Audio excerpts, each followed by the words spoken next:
के आते तो मैंने कुड़ता रहता घर जाना कुड़ता फिर भज गया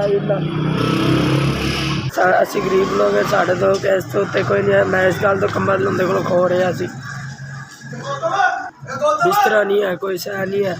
एवं सोंदा सी मैं इस गल तो खोन लगे भैन थोड़ी बड़ी मेहरबानी मैंने कंबल दिता अल्लाह तंदुरुस्ती देवे